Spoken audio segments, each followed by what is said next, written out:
जी sir, मेरे ऊपर 2 बार जानलेवा हमले किए गए। एक बार तो मेरे ऊपर गाड़ी चढ़ा दी गई और एक बार है जो मेरे ऊपर कई सारे लोगों ने मिलकर हमला किया, मेरा सिर फोड़ दिया, हाथ पैर तोड़। आरटीआई कार्यकर्ताओं पर लगातार हमले कर करके इतना खौफ पैदा कर दिया है कि कोई भी व्यक्ति आरटीआई लगाने से डरता है। गेड़ा एसएसओ की मिली भक्ति से ये कार्य हुआ है और उसमें साजिश करता उसी समय करके वहाँ पुलिस स्टेशन से निकले हैं। सर ये गठबंधन नहीं, इसको ठगबंधन कहूँगा। सब मिलजुल के साथ में व्यवस्था करके एकदम बड़ा पूरा मैनेज सिस्टम है इनका।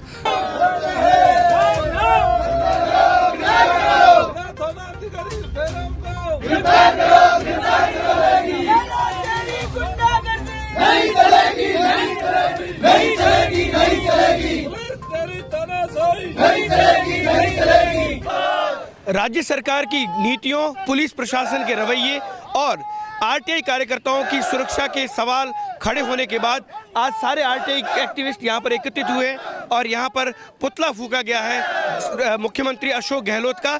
लगातार नारेबाजी चल रही है कलेक्ट्रेट के आगे और कई लोग हैं जो बाड़मेर जिले से अलग अलग स्थानों से आए हैं। इन सब की यही मांग है कि आरटीआई एक्टिविस्ट अमरा राम को न्याय मिले। इनसे बात करते हैं और जानने का प्रयास करते हैं। सुमीर जी, आरटीआई कार्यकर्ता किस भय से भयभीत है इन दिनों?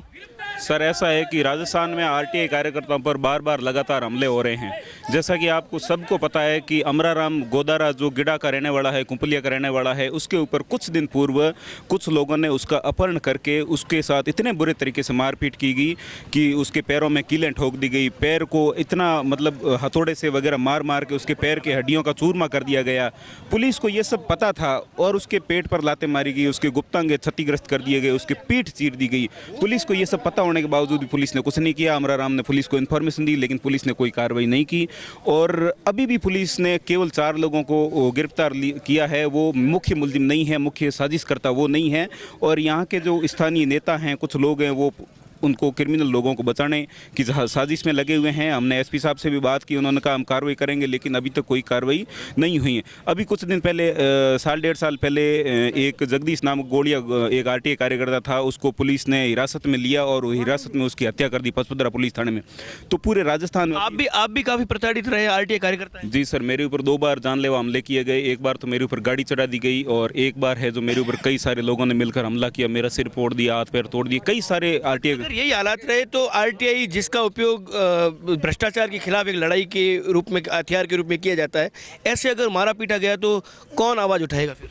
बिल्कुल सही बात है। आरटीआई एक्ट जो सरकार लाई है, पहले जो लाए थे वो जागरूकता के लिए लाई थी और उनका सरकार की मंशा थी कि सारे जो देश के नागरिक हैं वो आरटीआई लगाए, सरकारी ऑफिस से दस्तावेज लें और करप्शन के खिलाफ जो भी कार्रवाई करें और अपने सारे कोई कामकाज करवाएं। लेकिन अगर यही माहौल रहा तो एक तरीके से सरकारों ने मिलकर, चाहे वो बीजेपी हो, चाहे वो कांग्रेस हो, चाहे किसी भी दल की सरकार हो, उन्होंने आरटीआई कानून को धीरे धीरे कानूनी रूप से कमज़ोर कर दिया है और अब आरटीआई कार्यकर्ताओं पर लगातार हमले कर करके इतना खौफ पैदा कर दिया है कि कोई भी व्यक्ति आरटीआई लगाने से डरता है। अमरा राम की ये हालत और ये फोटो देखकर कोई भी व्यक्ति नहीं चाहता कि वो आरटीआई लगाए और ये सरकारों की साफ साजिश है एक तरीके से। गेड़ा एसएचओ की गिरफ्तारी की मांग की जा रही है, आपको क्या लगता है क्या भूमिका रही उनकी? गेड़ा एसएसओ की मिली भक्ति से ये कार्य हुआ है और उसमें साजिश करता उसी समय करके वहाँ पुलिस स्टेशन से निकले हैं और गेड़ा एसएसओ कई बार अवगत भी कराया अमरा राम ने, लेकिन अमरा राम के कुछ उसकी गैर कानूनी लेखन की और मेरे साथ भी हमला हुआ है।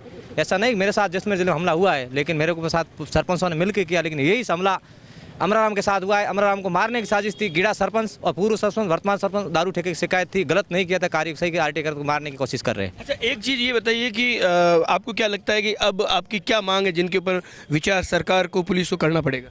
सबसे हमारी फर्स्ट मांग तो ये रहेगी आरटीआई कार्यकर्ताओं को सुरक्षा दी जाए। हम भी इस सिलसिले से आज 2 साल से फतेहगढ़ ठेके पे ही लड़े थे। अभी हमारा मुकदमा कोर्ट में चल रहा है।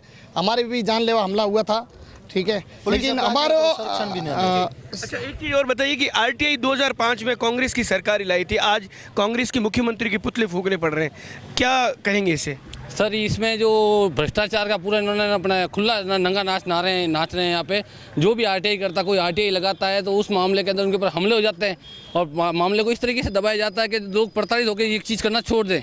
और मानवाधिकार आयोग की टिप्पणी आई कि इस घटना के बाद पुलिस और जो शराब माफिया जो है इनका गठबंधन एक जाहिर हुआ है।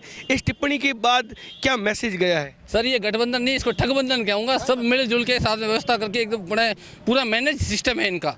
और किस प्रकार से पुलिस है ना इसको ना शय देती है, किस तरह माफियाओं को ये ना जिस तरह से इनकी गाड़ियाँ पार होती है और सारे अपराधियों को इन्हें शय दिया हुआ आज तक।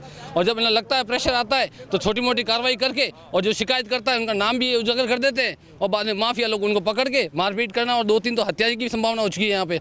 और ये इस मामले में तो हत्या से कम था ही नहीं कुछ। आपका ये कहना है कि सरकार और पुलिस का संरक्षण? बिल्कुल, सबकी मिली भगत है इसमें। ये आरटीआई कार्यकर्ता थे और इनका ये कहना है कि जिस तरीके से आरटीआई कार्यकर्ताओं पे लगातार हमले हो रहे हैं उसके बाद से एक भय का माहौल है और इस भय के माहौल को कम करने के लिए आवश्यक कदम उठाने बहुत ज़रूरी है।